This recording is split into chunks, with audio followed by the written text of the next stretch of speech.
This level 1 protagonist, Makoto, is unbelievably powerful. He could easily split a massive tree, weighing hundreds of tons with just a gentle swipe. Facing a disaster-level black spider, Makoto took magic to new heights, transforming ordinary flames into a Gatling gun that could fire endlessly as long as he had mana. And this was still him holding back. When Makoto unleashed his strongest water magic, a single arrow could alter the landscape. One day, just as Makoto sat down with a book of beautiful women, the next second he found himself in a different dimension. There, a man who claimed to be the moon god appeared, stating he would take Makoto to another world. It turned out that Makoto's parents had come to this world by signing a contract with a goddess, the condition being that one day they would offer something precious. Makoto quickly realized he had been sold by his parents. However, he needed the moon god's help with something. But before he could finish, the moon god had already guessed it. The moon god assured him not to worry. He would take care of the beautiful women's book at home, and even bestowed a bit of divine power to Makoto.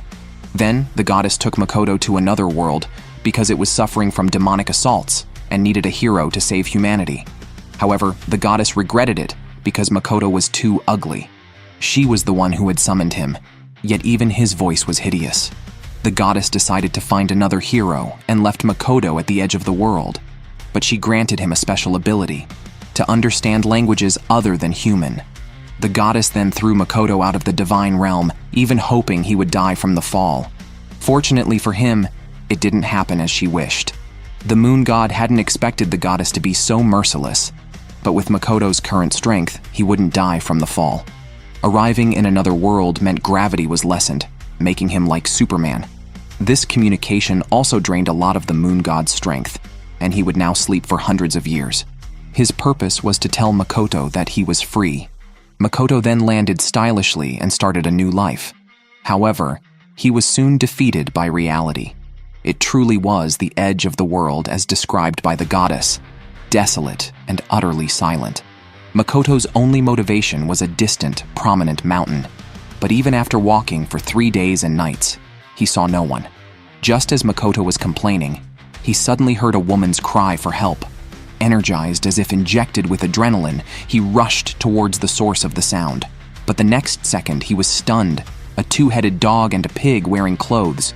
So he ended up playing the hero to save the pig, though it was surprisingly easy. Makoto himself didn't expect to kick the two-headed dog to death with one blow. The pig girl was terrified by this scene, but Makoto wasn't about to let his prey escape. He immediately cornered the pig girl against a wall and struck up a conversation.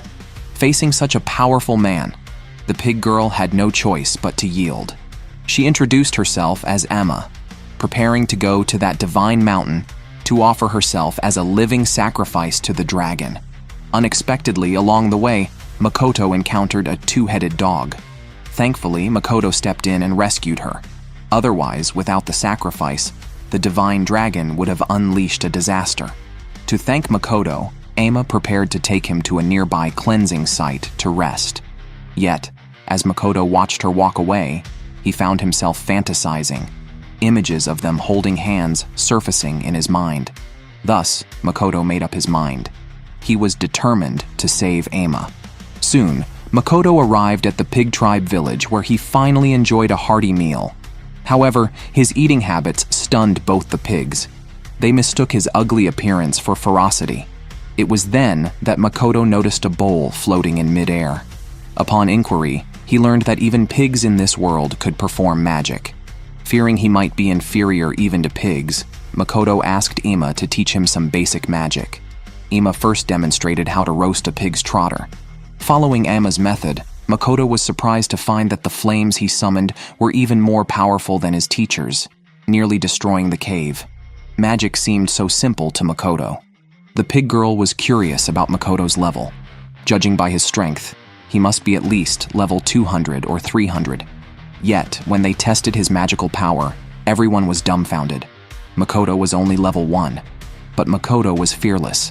The next day, he went alone to challenge the divine dragon, all to save the kind and gentle pig girl. Overnight, he had mastered spellcasting without chanting, and could even alter the shape of his spells at will. A single blast revealed the true culprits behind the scenes. The ghost people were misusing the dragon's name for wrongdoing. However, the explosion was so massive that it attracted the real divine dragon. In essence, Makoto had demolished the dragon's home, provoking an attack. Thankfully, Makoto had a bit of divine power from the moon god, which allowed him to sense the enemy's position even in the fog. After evading multiple attacks, Makoto began his counterattack. However, the dragon was unimpressed with his flames, considering them trivial, but it soon paid the price for its carelessness. It got burned. Then Makoto delivered a powerful punch. The dragon had never expected to be beaten so badly. After a series of combo moves, the dragon fell but then cast an illusion spell on Makoto, trapping him in a false memory where he was being confessed to by a beautiful older sister. In a typical storyline, he would have been lost in the blissful memory. But Makoto, knowing he was only 1.6 meters tall and not handsome, realized that a confession from a beautiful older sister was clearly unrealistic. The next second, Makoto broke through the illusion, ready to teach this emotion-manipulating dragon a lesson. Unexpectedly, the dragon quickly feigned ignorance and pleaded for reconciliation. It turned out she was fascinated by Makoto's memories and wanted to learn more about interesting things, and even proposed forming a contract to become companions with Makoto. Fearing his secrets would be exposed, Makoto had no choice but to accept. In the end, they formed a master-servant relationship, which was a reluctant match. Makoto successfully acquired a servant named Tomoe, though he was slightly saddened that the dragon, a stunningly beautiful woman, had transformed into Tomoe. He had initially hoped to travel on Dragonback, but it seemed that plan was no longer possible. Subsequently, Tomoe opened a misty gate. She wanted Makoto's help to verify something, so she led him into a subspace she controlled. Originally, this subspace was an empty realm of darkness. However, they were surprised to find that it had changed dramatically after forming a contract. At that point, Makoto realized that everything in the subspace was just like in reality. He then activated his perception abilities. Although the subspace was absurdly vast, its boundaries were still shrouded in mist. Since this place could only be accessed through Tomoe's mist, it was beyond the goddess's jurisdiction. This meant he could establish a city of his own. He planned to invite the Beastmen, and just then, the pig girl came running over, urging Makoto to reconsider. Unexpectedly, Tomoe tossed him a few scales, indicating she had been utterly subdued by Makoto. These were the proofs dropped during their battle. Afterwards, they returned to the pig tribe village to start a feast. Ima sincerely thanked Makoto for saving the village, declaring herself his pig from then on. The pig tribe village was in a barren desert, and the offerings were quite modest. Tomoe, noticing their plight, suggested to the tribal chief to find some work. The next day, Makoto saw a group of pigs laden with packs. It was then that Tomoe explained the situation. She had invited the beastmen to live in the subspace, which was 100 times better than the desert. She had also randomly captured a group of monsters and released them there. Of course, this was to help Makoto fulfill his dream of building a city. However, this move scared Makoto. What if some of the fierce monsters caused trouble? However, this worry was unnecessary. Tomoe created a small avatar to assist the pig tribe. She then moved the entire tribe into the subspace. Over the next few days, Makoto began studying magic. He easily mastered 5 elements, but water magic was the most compatible with him. Just then, Tomoe's voice interrupted him as she chased after Makoto, wanting to watch the next episode of a series.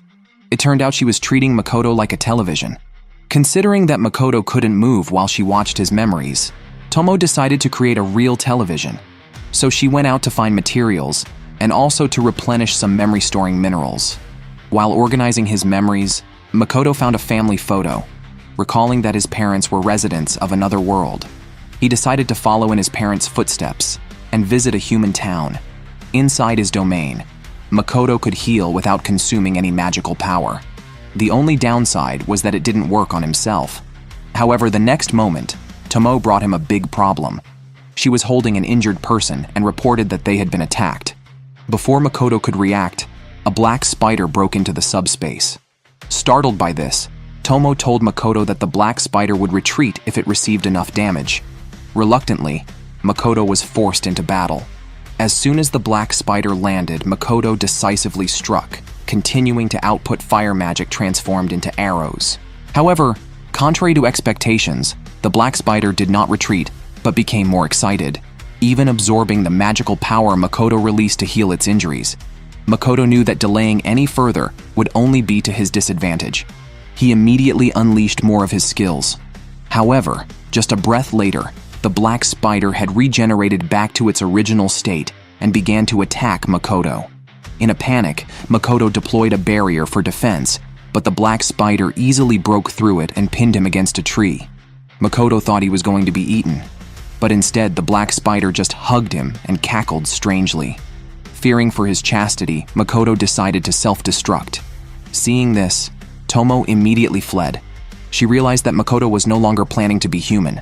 Makoto then continuously fired his flame gatling and focused intensely to shoot an arrow, which was surprisingly powerful. Afterwards, Makoto fainted from depleting his magic, but the black spider revived on the spot. Seeing the situation turning dire, Tomoe rushed to save Makoto, but she was a step too late. Strangely, the black spider was just continuously kissing Makoto. It turned out that since its birth, the black spider had always been starving, and Makoto was the only one who had fed it with magic. Therefore, she decided to stay with Makoto forever. Tomoe then thought about having the black spider also sign a contract. With Makoto's power, having two magical creatures was not an issue at all. However, the black spider was curious if signing the contract required Makoto's consent. Tomoe assured her that they could just fill in the details later. As a result, when Makoto woke up, he found an unexpected follower by his side. Although he didn't know exactly what had happened, he had to admit the girl was indeed cute. But only upon asking did he find out she was the black spider. Then Tomo brought in the dwarf they had saved earlier, who was actually not ordinary. They were an ancient race capable of forging artifacts. The old dwarf expressed his gratitude to Makoto and then asked for a favor. He hoped Makoto's subspace could accommodate the dwarf race. Makoto promptly agreed since there was plenty of land available here. But this time Tomo interjected with a condition. They must help build the city and provide equipment, and in the future, they would have to pay a land tax.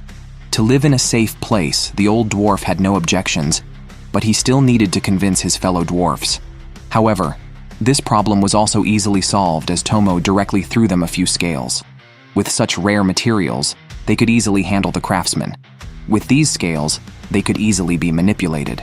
Tomo strongly requested that Makoto give them a name, since as protectors they needed a suitable title. Otherwise, it would be difficult for the other residents of the subspace to address them. After some thought, Makoto named Tomoe, which was the name of the strongest female warrior he knew. The name Tomoe radiated light, as it turned out that the power also increased, according to the name given by the master. Then, it was the black spider's turn. Makoto thought that since she had always been hungry and had hardly lived a normal day before, and now that he had fed her, it was like starting from zero. So he named her Mio. Afterwards, they took Makoto to meet the subordinates, including the newly joined ancient dwarf race, Tomo's familiar mist lizards, and the spider demon. They also regained their senses after diluting Makoto's vital energy. Although the increase in population is a good thing, it seems there isn't a single normal human among them. Frightened by this, Makoto decided to visit a human town to see for himself. Soon he encountered a wild beauty, but as soon as he greeted her, he scared her away. Makoto hadn't expected that his first encounter with a normal person would turn out like this. He consoled himself that perhaps the other party had misunderstood. While pondering, he walked to the town's gate, only to find the guards armed to the teeth as if facing a great enemy. It was then that Makoto realized the goddess only allowed him to communicate with non-human species, so he couldn't communicate with humans. Once back in the subspace, Makoto couldn't express how aggrieved he felt, because even pigs could speak human language, yet he couldn't understand it. It turned out that humans were overwhelmingly prosperous in this world, thus their language had become the common tongue. While Makoto's unique appearance was indeed striking, the real reason people feared him was his magic power, which was monstrously overwhelming, emanating a murderous aura. In the eyes of the humans, he was like a demon lord. Understanding the reason, Makoto began to sense his own magic power and attempted to suppress it. He outlined a plan for entering human territories in the future, starting with learning the common language, then acquiring equipment to suppress his magic power, and finally, a mask to cover his unsightly face. A month passed, and yet Makoto still couldn't speak human language normally. Suddenly he thought of using written words to communicate. Once everything was ready, Makoto and his companions arrived at the town. He fabricated an identity for himself as a wealthy second-generation traveler. It was then that Makoto realized that the humans of this world were all exceptionally handsome or beautiful, which is why the goddess disdained him for being too plain. Later, Makoto and his group arrived at the Adventurers Guild, where a cute receptionist immediately caught his eye, but she regarded him as a suspicious character. The bodyguards on either side then shifted the blame to the curse, explaining that Makoto had to wear the ring and mask due to being cursed, and also couldn't speak. The girl didn't dare to ask too much after hearing this. After listening, Makoto was stunned. He hadn't known there was also a merchant's guild. He used the excuse of losing his credentials to brush it off, then pretended to be busy and walked aside. However, he did see the highest-ranked adventurers here, SS level Myris Ace with a level of 444. At that moment, surprising numbers appeared on the identification papers in Tomoe and Mio's hands. Tomo's identification level was 1320, and Zero's was 1500, directly breaking the guild's records. The highest-known adventurer was only level 920. Then it was Makoto's turn, hoping he had leveled up after a few major battles, but to his disappointment, he was still level 1. So Makoto was mistakenly thought to be a freeloader. Then the group arrived at an inn in the town, only to find that a night's stay cost 6 gold coins. Considering that in reality, 1 gold coin is equivalent to 100,000, 6 coins amounted to 600,000. Tomoe realized they had stumbled upon a rip-off place. Casually, she flashed her identity card, which showed over 1,000 levels, and remarked that the floor seemed a bit worn and in need of repair. Seeing this, the innkeeper immediately knelt and begged for forgiveness. Even without discussing the room price, everything else was exorbitantly priced. Just a bottle of mineral water cost Makoto several copper coins. They also noticed that since leaving the guild, someone had been following them. As a merchant, being targeted was inevitable. Thus, Makoto tasked Tomo with watching the wagon while he and Mio went out to enjoy themselves. However, they were stopped on the road by a little girl. Since Makoto couldn't speak human language, he had Mio inquire about the situation, which nearly scared the girl to tears. The little girl was actually seeking help. Her sister had disappeared a month ago after leaving home to look for work, and she had been evicted from her rented home. She hoped someone could help find her sister. Hearing this, Makoto became suspicious. He realized that this town was not as simple as it seemed. Meanwhile, a group of mysterious people appeared near the wagon, unaware that Tomo had long been prepared. She barely made a move before the enemies lost all will to fight. However, Tomo specifically kept one alive for interrogation. She expected a reward from Makoto, but was instead reprimanded for being too harsh. If it weren't for Mio cleaning up the scene, it could have caused a disturbance. Fortunately, the little sister showed up, and seeing this, Makoto couldn't say much more. The little sister was very grateful for their hospitality, but then she realized Makoto could actually speak, albeit like a confused person. She then handed Makoto a portrait of her sister, which stunned him because the person in the portrait looked strikingly similar to his junior back home. Although he knew they couldn't be the same person, he quickly extracted clues from the memories of the mysterious people and instructed his guards to immediately rescue the girl. The next day, Makoto took the little sister to the marketplace to sell goods, comforting her along the way not to worry as he had handed her sister's matter over to Tomo. In reality, her sister had taken a high-interest loan for an adventure and, failing the mission, was unable to repay the debt. She had intended for her sister to escape this place of strife while she stayed behind to work off the debt, but the sister had been targeted too and sent to Makoto as an undercover spy. After seeing the tailing operatives, the sister made up an excuse and ran off, but Makoto had already noticed them. Thus, he used his power to scout things out. When Whitehair learned that Makoto's goods sold for 500 gold coins, he instructed the sister to steal the money to offset her sister's debts. This put the inherently kind-hearted little sister in a moral dilemma.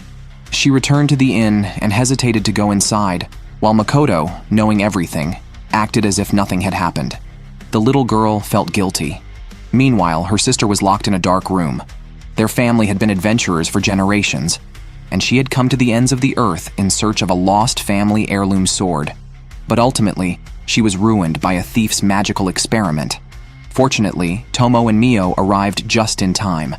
Mio's healing magic instantly restored the sister to her original state. After completing the task, she was eager to return to Makoto's side. However, as they were leaving, they were stopped by a blonde man. He was Miras Ace, the strongest adventurer in town and the true leader of the thieves. Recognizing Mio and Tomoe as the previously mentioned high-level adventurers, he casually suggested they join him, mocking that following a level 1 Makoto was futile. What he didn't realize was that the monster he spoke of was Makoto himself, and he even taunted that Makoto must have a pig's face under his mask. Angered, the two women threw a punch, but it was completely blocked by Miras Ace's barrier. As the strongest adventurer in town, his skills and equipment were not to be underestimated. His actions, however, only piqued the interest of the two women, who prepared to unleash their power. But Tomo shattered his Thunder God shield with a single punch, and Mio furiously slapped Miras Ace. The fight became heated, turning into a competition of strength between the two women, eventually escalating to the point where the entire town was upheaved. Despite being beaten to a pulp, the blonde-haired Miras Ace still tried to threaten the two women using the sister's life, but they didn't care at all and promptly sent him flying. After the fight, the sisters embraced each other in tears. However, the town was destroyed and the passers-by could only head to the next town. Along the way, they picked up several adventurers who had also been captured by Miras Ace. Once out of the wilderness, their first stop was a base, where they needed to report about the wilderness. However, Tomo used her abilities to alter the adventurers' memories, making them believe that the town had been invaded by monsters, which the two high-level adventurers had driven away. To prevent such incidents from reoccurring, Makoto decided to send Tomoe away for samurai training, as she was overly concerned about her level difference with Mio. Watching this, Mio blushed, realizing that Tomo's departure meant she could monopolize Makoto. However, the harsh reality was that the carriage was crowded. Thankfully, the little sister spoke up, assuming Mio was Makoto's girlfriend, which greatly increased Mio's favorability. Thus, along the way, she took it upon herself to handle all the monsters they encountered, showcasing the power of a high-level adventurer. To the others, the daunting monsters were easily dealt with by Mio with a simple wave of her hand, raising their expectations even higher. They pleaded with Mio not to smash the heads and wings of rare monsters. Hearing this, Mio refused outright, and Makoto had no choice but to step in himself. However, no one believed that the level 1 Makoto could defeat the rare venomous wasp. He approached confidently, and his precise 100% accuracy left everyone in awe. After collecting all the spoils of battle, they continued on their journey. Even though Makoto fought many rare monsters along the way, he remained at level 1 when he registered in the new town. He began to doubt whether his experiences on the road were even real. Later, he deliberately chose an S-rank high-difficulty task. Coincidentally, the task required the eyes of a venomous wasp just when the older sister approached him. She had leveled up quite a bit on the journey. Makoto was just planning to distribute the spoils among them, and each took an item, including the eyes needed for the task. After everything was settled, it was time to part ways. But seeing everyone's reluctance to leave, Makoto suggested they exchange contact information and grab a meal together. That evening, they met at a barbecue restaurant. Makoto was thrilled to see large chunks of meat, something he thought only existed in comic books. His naive excitement left the older sister dumbfounded. In their eyes, barbecue was a common thing. After dinner, Makoto prepared to organize his materials, asking Mio to return to the inn to rest. Hearing this, Mio blushed. She realized Tomo was not there today, meaning she would share a room with Makoto. Although there were 2 beds, she only needed to destroy one to secure her position. However, before she could act, Makoto returned with the materials and fell asleep as soon as he took off his clothes. Nothing happened. The next day, Makoto returned to the Subspace, which had undergone significant changes. Each race had its designated area. The original spider demons were building houses in the hill area, dwarves were responsible for crafting weapons, and the half-lizards were expanding their territory. Then, an old dwarf came running. They had made many different armors for Makoto, but unfortunately, he couldn't use any of them. Instead, he took out a cool trench coat that could continuously absorb the wearer's magic.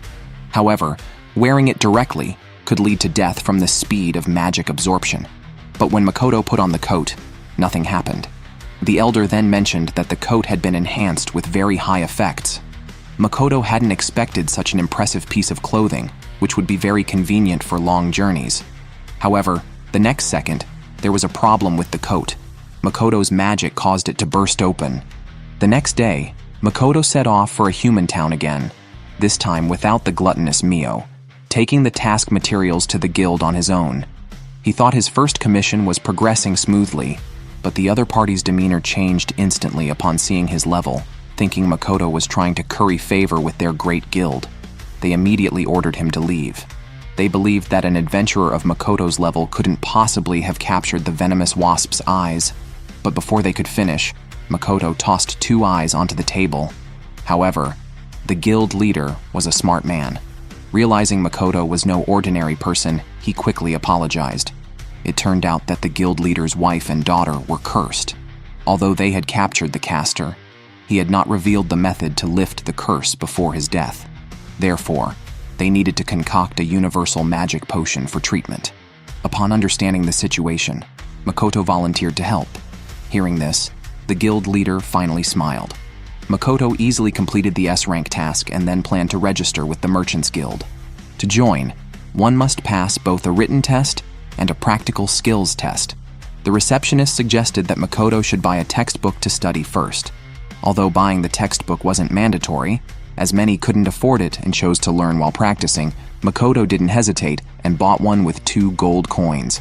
However, he was stunned at first glance because the content was as simple as kindergarten level. As expected, Makoto effortlessly aced the written exam, achieving a perfect score in such a short time, an unprecedented feat that seemed like a miracle. However, the instructor believed the second task, collecting materials, wouldn't be so easy.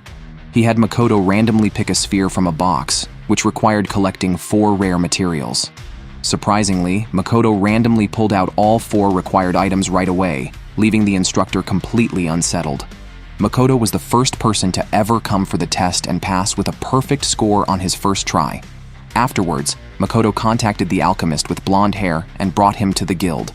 His task was to extract fluid from the eyes and mix it with several types of medicinal spirits, followed by a long, smelly chant. Makoto thought it wouldn't be so hard using the method taught by Emma and casually helped him prepare the magic. But this bewildered the blonde-haired alchemist. Soon, the alchemist had concocted a potion, and the butler immediately took it to the guild leader. However, when the blonde-haired alchemist was making the 3rd bottle, the butler suddenly burst in again. It turned out that the guild leader's wife strongly resisted while being administered the medicine, and the bodyguards had a hard time restraining her. Recalling the curse, the blonde-haired alchemist sensed something amiss. At this point, Makoto volunteered to subdue the lady himself. He used a blood-soaked handkerchief to draw her out, and in the spacious corridor, he employed the judo techniques taught by the older sister to restrain her without causing harm. With Makoto's help, the guild leader finally managed to administer the antidote to his wife, and she gradually returned to her normal appearance.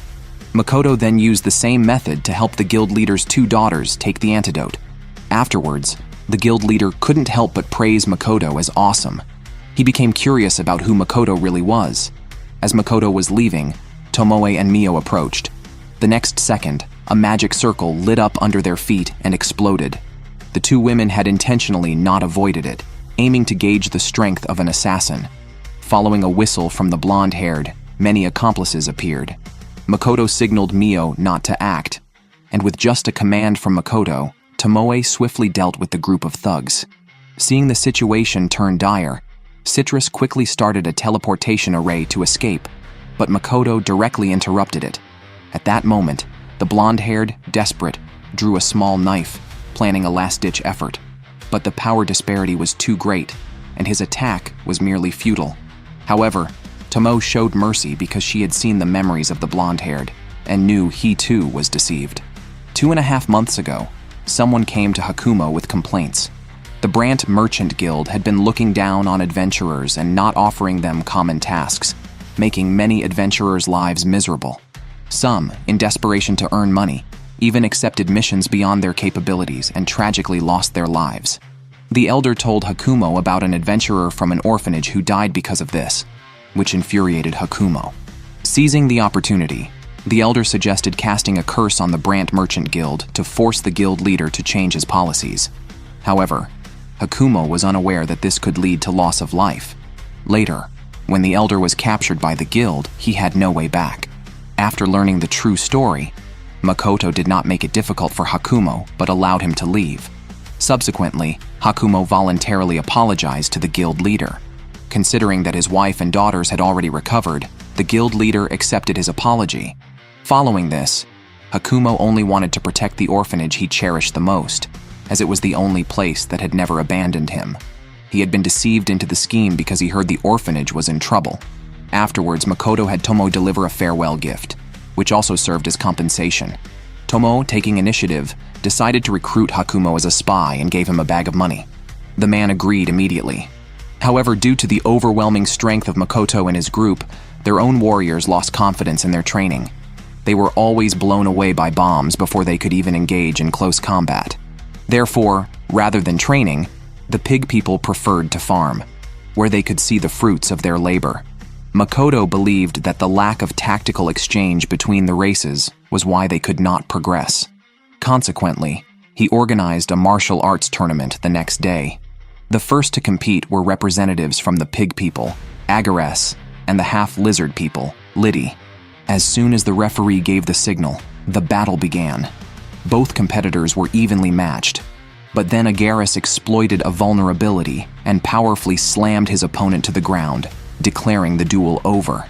Tomo then announced that these duels would occur weekly, urging other races to select representatives to participate.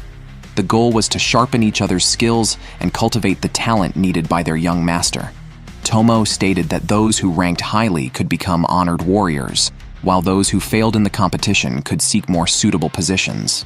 This declaration motivated everyone, showcasing Tomo's aptitude as a leader. That day, the receptionist asked Makoto to help train a group of adventurers who were severely lacking in talent. Makoto knew a team of adventurers above level 100, ideal for Tomo to train. However, Tomo saw through Makoto's intentions, suspecting that Makoto was treating her like a junior from his past life. To prevent women from distracting Makoto from his path, Tomo decided to intensify their training to expedite their graduation.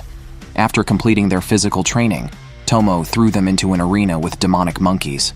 Although their strength was no match for the monkeys, their lack of team coordination frustrated Tomo. Reluctantly, she had to intervene to save them and pointed out the issues in their teamwork. Tomo then personally devised a battle plan for them. By following her strategic and efficient tactics, they fought until the sun set, and the Monkey King was defeated. However, the real trial had just begun. Next, they needed to rely on their own abilities to eliminate 100 demonic monkeys. A reputation required battle achievements, and only with these achievements would others stop talking behind their backs. Tomo gave them only one night to discuss battle strategies, and they had to set out for the target cave early the next morning. She herself returned to the guild to wait for good news. However, this news scared the receptionist witless. Logically speaking, sending them to the cave was akin to sending them to their deaths. Moreover, the area they had to pass through was known as the Road of Certain Death, where several adventure teams had already gone missing. Before she could finish, they returned victorious. That evening, the Guardian was leisurely drinking sake when suddenly Makoto's life force began to fluctuate wildly, scaring them enough to rush over to check. However, they found Makoto merely practicing archery. Upon inquiry, they learned that he was practicing by aligning his consciousness with the target to achieve a 100% hit rate. Although distributing his consciousness was akin to suicide, it also continuously increased Makoto's magic power. Even the subspace was expanding with the increase in his magical power, such that stars only Makoto recognized appeared in the sky. However, if the goddess knew about this, she would surely intervene. Thus, the immediate task was to suppress his magic power. The next day, Makoto put on 5 cursed rings and attached them to his jacket with chains to increase his resistance. That day, Makoto began to prepare to establish his own merchant guild. He asked Mio to help find a type of red broccoli, which was one of the ingredients for making a universal magic potion. Thus, Makoto arranged for Mio to search in the forest while he himself went to the Brant Merchant Guild to borrow a shop space. The guild leader readily agreed to Makoto's request and also discerned Makoto's concerns. Establishing his own merchant guild required submitting an application to the nation, so he recommended a location in a neutral area not governed by any state, where he happened to have a contact. Meanwhile, Mio, accompanied by her retainers, arrived at the giant wood forest, and ahead of them was another adventure team. However, they were targeted by two white-haired creatures in the trees. In the blink of an eye, the entire team was downed. Then Mio's retainer, Akina, found Makoto and told him they had located the red broccoli. Initially, she wanted to pick one to bring back, but since the forest seemed to be managed by another race, she chose to report back to Makoto first. The next day, Makoto went with Mio to negotiate in person. However, they were followed by a pair of adventurers. They managed to lose them using spider webs. Soon, the two arrived at the flower field, which was clearly cultivated artificially. Due to the slippery field, he unconsciously reached out for Mio's hand. At that moment, she wished they could hold hands forever. However, an inopportune white-haired creature appeared at that moment. Makoto was about to explain his intentions when Mio, disturbed by the interruption, exploded in anger. Her powerful magical aura also attracted the adventurers. Seeing the vast field of red broccoli, they immediately showed their greedy faces, intending to take all the red broccoli for themselves. This situation left Makoto unable to defend himself effectively, and he was mistaken for a flower thief like the others. The white-haired creature fired an arrow into the sky, which transformed into a rain of fire and knocked down 3 adventurers. Makoto simply erected a barrier and easily blocked it. Although external attacks couldn't harm him, Mio in his arms was nearly losing control. Fortunately, Tomo witnessed the entire scene and taught Makoto a way to break the deadlock. He used an illusion to transport the adventurers to the Mirage Tower, while Mio only needed to taste her own blood to regain her sanity. To avoid harming the others, Makoto used a flash grenade to blind them and then shattered their weapons with a fireball. Now defenseless, they had no choice but to listen to Makoto's explanation. He explained that he was not a flower thief, but simply wanted to do business with them. The 2 girls then led him back to their village. Upon entering, Makoto sensed a familiar energy and was soon brought before the village elder. It turned out that they were ancestors of elves, beings who created and managed the forest. They had been able to live secluded here thanks to a dragon's barrier. However, they didn't fully trust Makoto and arranged for him to stay in a cabin where the girl's master intended to intimidate him. But during the handshake, the master hesitated because his curse attempt on Makoto had no effect. He then sent a pig girl to check the surroundings and soon discovered that Makoto was possessed. Later, Mio relayed this information along with the intelligence collected from the spider webs to Makoto, but he instructed her to return to the subspace and switch with Tomoe. That evening, the elder hosted a banquet, but Makoto was distracted by seeing the master pinning a man against a tree and a wild skeleton emerging from within him, instantly draining the man. Makoto confronted him about why he killed 2 people. The skeleton explained that the master had merely fainted, and the other was a traitor. Killing him was merely convenient. His real target was Makoto. After stating this, he unleashed a powerful attack intending to devour him, but Makoto remained calm, his defenses unbroken. He then consumed the attacker, taking pleasure in his helpless pleas for mercy. Thus, he didn't kill the skeleton outright. At that moment, Tomo arrived to take over, and Makoto had him transport the skeleton to the subspace, intending to interrogate him. This action unsettled the elders. Indeed, Makoto was no ordinary merchant. Tomoe recognized one of the elders who had once tearfully begged her to set up the barrier. Makoto had sought Tomoe specifically to confirm this. The familiar energy he sensed came from her. Realizing this, the old man immediately instructed his people to kneel, but Tomo stated that they should be paying respects to Makoto, as she was now his follower. The skeleton, having lived for over 100 years, was defeated by a novice like Makoto, a fact that filled him with pride. The skeleton could hardly believe it when Makoto finally inquired about the skeleton's hidden agenda in the village. It turned out that he had transformed himself into an undead, all to become a Grant, a legendary being superior to humans. However, Tomo discerned the true reason he desired to become a Grant. It was to freely traverse other worlds. Upon hearing this, Makoto broke out in a cold sweat. This implied he too could return to reality. Yet Tomoe informed them that it was impossible. Those who glimpse another world are immediately pulled back to reality. Those who manage to pass through are called Grants, meaning it wasn't necessary to become a Grant to travel between worlds. Although methods to cross worlds existed, the survival probability was terrifyingly low. Even with the world goddess's permission, the success rate was less than 10%. Hearing this, the skeleton became despondent, realizing his dream was nearly impossible to achieve. Then Tomo suggested they might as well take the skeleton in, which would be beneficial for both parties. Makoto could learn more magic, and the skeleton would have a greater chance of realizing his wish. Thus, the two began to form a contract. However, the skeleton's power would be directly consumed during the signing, so Makoto not only had to reduce his own magical power, but also make the skeleton wear a magic-filled ring. After some adjustments, they managed to barely establish a master-servant contract. After the ceremony, the skeleton transformed into a handsome man. Mio then reminded Shiki to follow the rules, while Tomo planned to take him for learning. But just then, Tomo suddenly felt a headache, and then, following an explosion, collapsed, spitting blood. Seeing this, Makoto immediately instructed Mio to stop her bleeding, while he and Shiki went to inspect the site of the explosion. They had barely run out for 2.5 minutes when Shiki collapsed, not having adapted to his new body yet. Considering it better to use his magic for healing rather than moving, he launched a healing spell for remote recovery. When Makoto arrived at the explosion site, he only found a severely injured pig and an unconscious spider demon. Makoto immediately used boundary magic for healing. With dual recovery efforts, the spider demon gradually responded. Afterwards, Makoto approached the center of the explosion. Strangely, his magic lingered in the air, and the fog gate connecting the subspace to the town was open, carrying an adventurer's scent.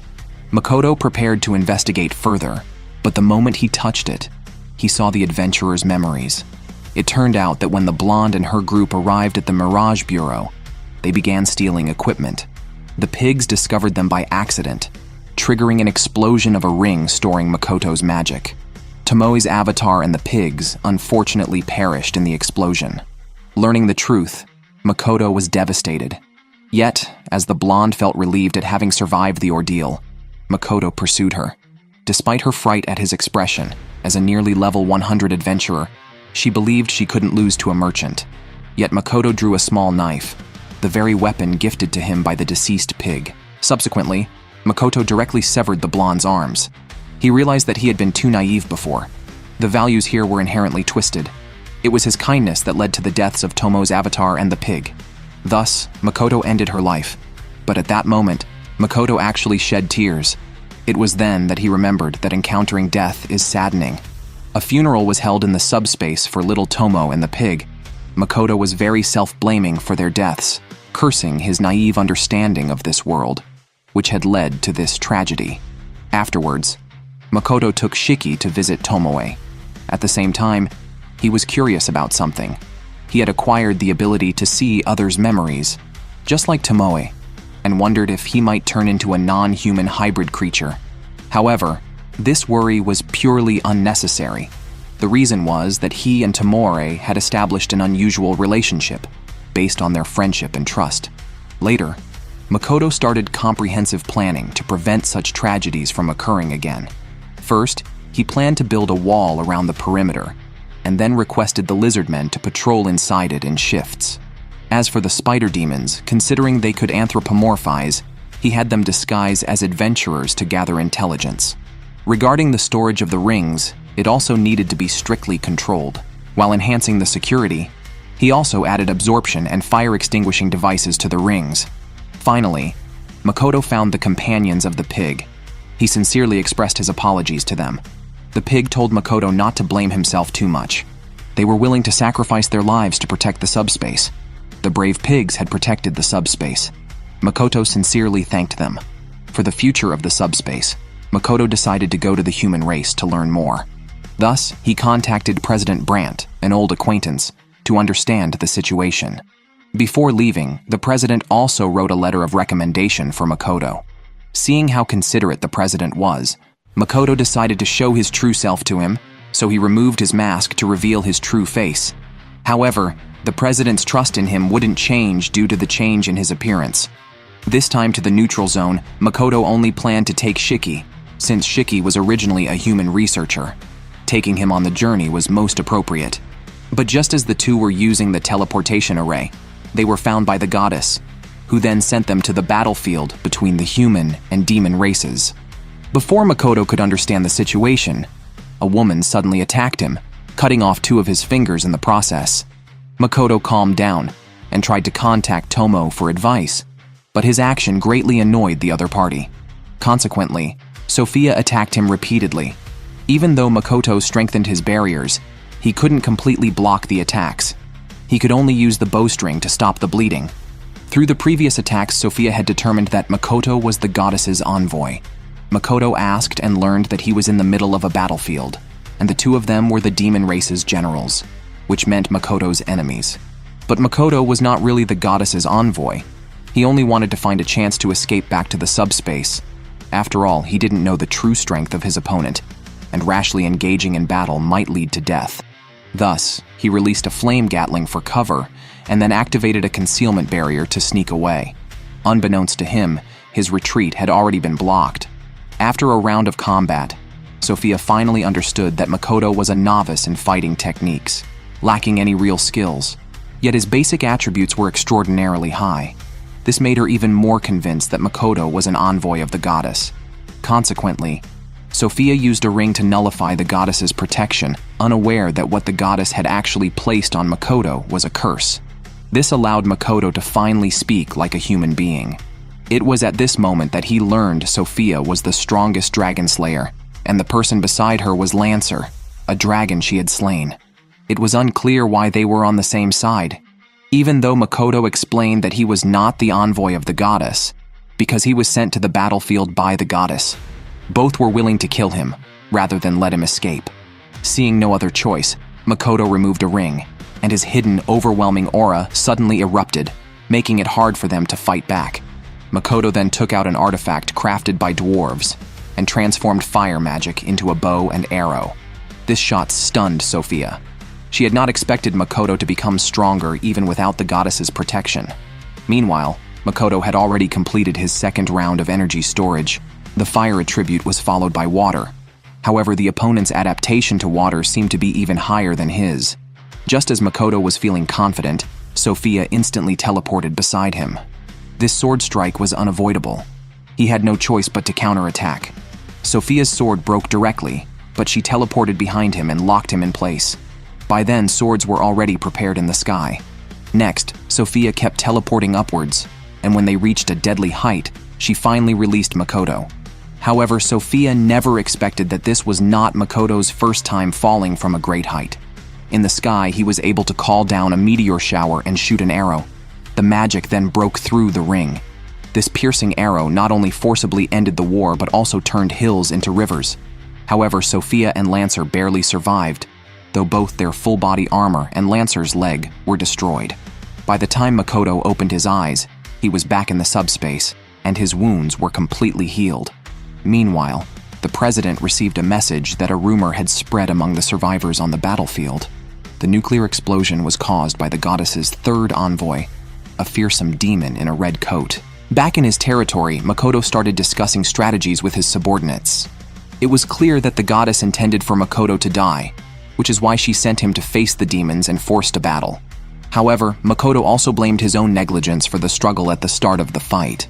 Thus, he decided to go to the city with Shiki to improve his mastery of magic and magical fundamentals. As for Tomo and Zero, the goddess probably didn't know about them yet, so Makoto planned to keep their existence hidden. Finally, Tomo introduced a new member to Makoto, which was Tomo's clone number 2, arguably stronger than the previous generation, and, in a sense, their child. The forest ogres also moved into the subspace but had to undergo grueling new recruit training. Fortunately, the town's shops soon opened, and by working as shopkeepers, they could avoid the training camp. The shop's business strategy was diversified, including equipment maintenance and sales, as well as food and various potions. The only common feature of these items was that they were all of the highest quality. After a long time, Makoto learned that the war between the humans and demons had resulted in many deaths, mainly because he had been too carried away. Although he had only released a little magic from the ring, it was equivalent to the power of 5 demon lords, and he had not noticed that there were also 2 heroes from Earth on the battlefield.